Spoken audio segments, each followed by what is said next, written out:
е планот 369. И во планот 369. Од планот 369. Од планот 369. Толку повторуваното реформско слово на владата, како да дава резултати? I made it clear, I think that we are more than satisfied with the rhythm of reforms which have been undertaken in this country. Ставот на Брисел би требало да значи дека владата во Скопје спровела доволно реформи за наскоро да очекува безусловна препорака за старт на преговори. Но колку статистички изнесува она што за странските политичари е доволно или задоволително? Во моментов, во јавен оптек се 3 бројки. Една презентираше владата, втора презентираше опозицијата, а третата е производ на единствениот надворешен мониторинг на остварувањето на планот 369.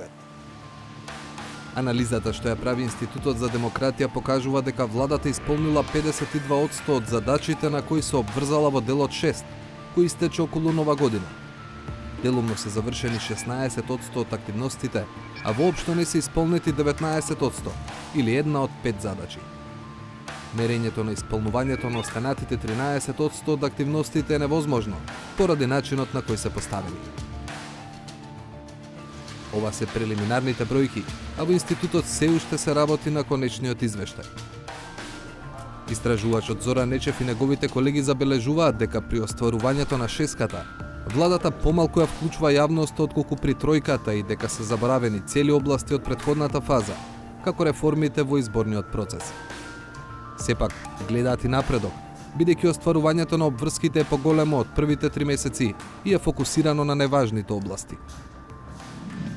Од овие 52% можеме да кажеме дека оние круцијални, крупни реформски зафати кои што требаше да бидат превземени во овој временски период или се започнати или се имплементирани. И тоа можеме да го врзаме со она кратка или скратена ЕУ листа на приоритети која беше доставена на владата од страна на делегацијата Европска унија во Скопје, кој што низа на реформи кои што се опфатени во планот 369, кој што би им помогнало на комисијата во Брисел пред објавувањето на кредибилната европска перспектива за Западниот Балкан да даде или да има позитивна слика за реформите и реформските зафати во Република Македонија. Реформските зафати на кои инсистира Брисел, а според мониторингот на Институтот за демократија владата најмногу им посветила внимание се судството, следењето на комуникациите и јавната администрација. Но каде Брисел гледа напредок, кога и отворените поддржувачи на актуелната власт критикуваат дека нема ништо од реформите. Во овој момент користа или видливоста на реформите поврзани со евроинтегративниот процес за граѓаните на Република Македонија не се во голема мера видливи. Тоа произлегува од самата фаза на овој план. Значи станува збор за донесување на закони, законски решенија, стратегии кои што допрва ќе почнат со имплементација. Така да моментот во кој што граѓаните ќе ги осетат овие реформи е во моментот кој ќе почнат да се имплементираат истите. Додека Нечев и колегите го привршуваат својот извештај, деновиве беа презентирани 2 други анализи за тоа до каде е владата со реформите, што сама да се ги зацрта.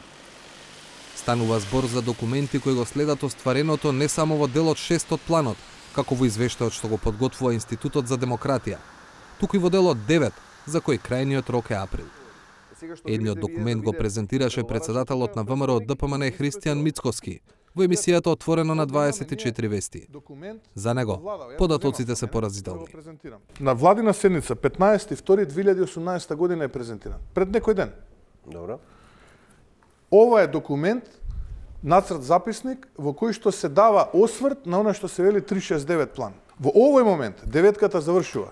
Вие имате нецели 42% од она што сте се обврзале во овој план 369 да го реализирате, реализирано. Ова црвено-жолто-зелен семафорот овде. 42%. Добро, зошто е тоа така? Дека функционира парламентот, дека може да работи, дека не е блокиран системот. Вие треба да си поставите прашање што е проблемот? Дали системот е недостаток блокиран на демократија? Ајде да видиме, да поразговараме со овие луѓе, да видиме што чувствуваат, да видиме што ни замерат, што е проблемот. Затоа што ние, вие не биле добри претходни. Ајде да бидеме поразлични. Ајде да разговараме. Ама тоа кога сте во опозиција, сите сакат да бидеме поразлични. Еве го резултатот. Еве го, ова е резултатот, 42%. Сакате да кажете дека губат тука сите овие луѓе овдека. Сите овие губат. Тоа е ваш Не губат политичарите. 113 стои црвено затоа што мерката доцни. Неколку дена по Мицкоски, извештај презентираше и вице-премиерот Бујар Османи. Прво, овој план се апдейтира секоја недела. На секоја седница на влада, како пред точка, задолжително пред да почне било која седница на влада, е мојот извештај пред владата и пред премиерот во однос на оваа табела со цел да видиме до каде сме. Второ, реков дека не може процентуално да се анализира табелата затоа што мерките се квалитативно различни.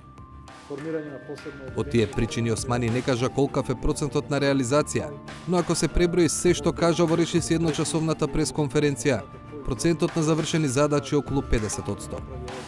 Тоа што не е завршено смета дека е последица на владината определба. Законите предвидени во планот да се усогласат и изгласаат заедно со опозицијата. Јас најлесно ми е да кажам дека секаде каде што имаше црвено во планот е заради не добра координација, односно не вклучување на опозицијата во несоработливост на опозицијата во реализирањето.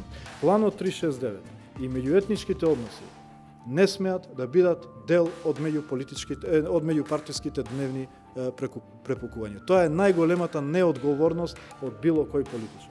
Во следниот 2 месеци, доколку не дојде до позначителен диалог и согласност со опозицијата, дали на крај ќе одите со усвојување на одредени законски решенија и без нивна согласност, барем онаму каде што нема потреба? Ние веќе сме ја имаме таа дилема, бидејќи пред неколку дена колабираше на некој начин можноста за договор по однос на законот за заштитени сведоци.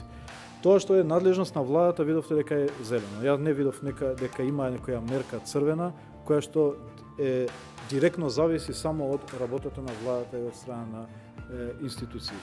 Меѓутоа, ја разбирам и опозицијата дека е потребно време и можеби имаат некои забелешки што може се конструктивни, можеби се суштински. И затоа е ова наша волја да бидеме инклузивни во процесот. Меѓутоа, како стигаме до април, ние мора да испрачаме.